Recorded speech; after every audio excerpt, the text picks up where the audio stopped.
السلام علیکم dear students, ہماری اس بک کے دو حصے ہیں، ایک تو حصہ اول ہے، دوسرا حصہ دوم ہے۔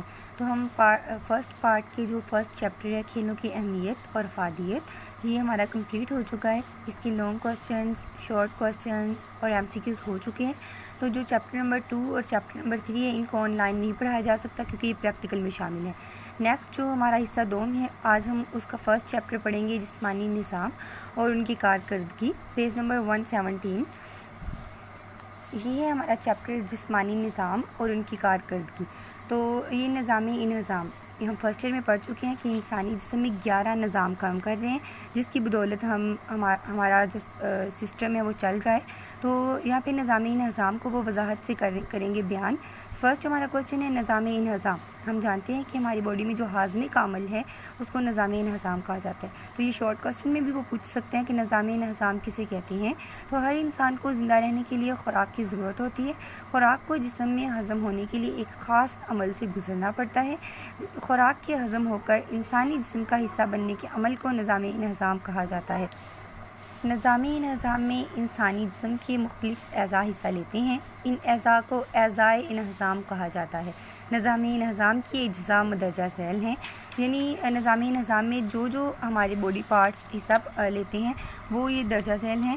فرسٹ آف آل منہ، حلق، خوراک کی نالی، معدہ، چھوٹی آنت، بڑی آنت، جگر، پتا، لبلبہ اور اخراج فضلہ۔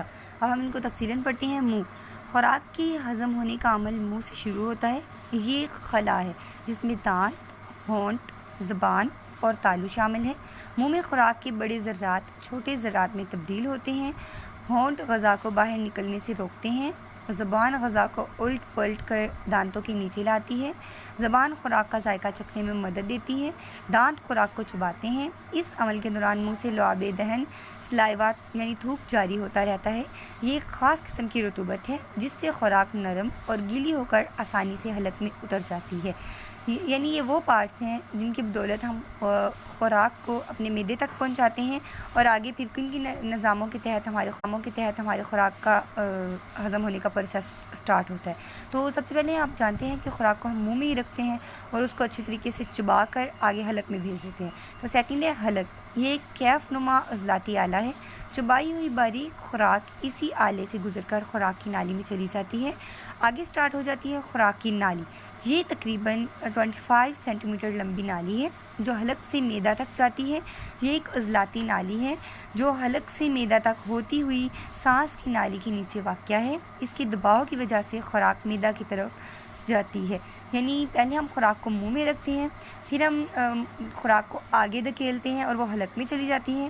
اب حلق اور خوراک کی نالی میں ڈفرینس ہوتا ہے۔ بعض اوقات لوگ اس کو ایک ہی چیز سمجھتے ہیں جبکہ یہ الگ الگ چیزیں۔ حلق سے ہوتے ہوئے خوراک جو ہے وہ خوراک کی نالی تک پہنچتی ہے، پھر خوراک کی نالی جو ہے وہ آگے خوراک کی دباؤ کی وجہ سے خوراک جو ہے معدے تک پہنچ جاتی ہے، پھر معدے میں ہاضمے کا پروسیس سٹارٹ ہو جاتا ہے۔ تو یہ آگے آ جاتا ہے ہمارا معدہ یعنی اسٹمک۔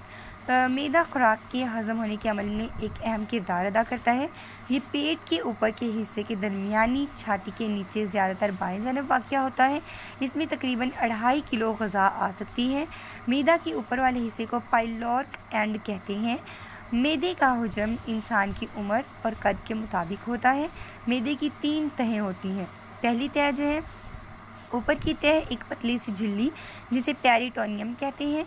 اندرونی تہہ خاردار ہوتی ہے۔ یہ معدے کا استر ہوتا ہے۔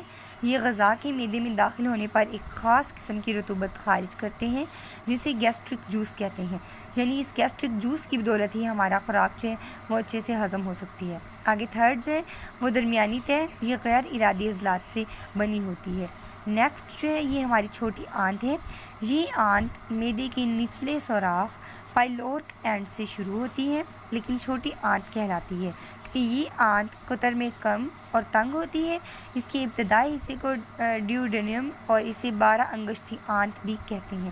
اس پر تولیے کی طرح چھوٹے چھوٹے ابھار ہوتے ہیں جنہیں ولائی کہتے ہیں۔ یہ غذائیت کو جذب کرتے ہیں۔ آج ہمارا کوشچن 5 یہ ہائیڈنگس میں نے آپ کو پڑھائی ہیں، اتنی ہی کافی ہے، ان کو اچھے طریقے سے آپ نے یاد کرنا ہے۔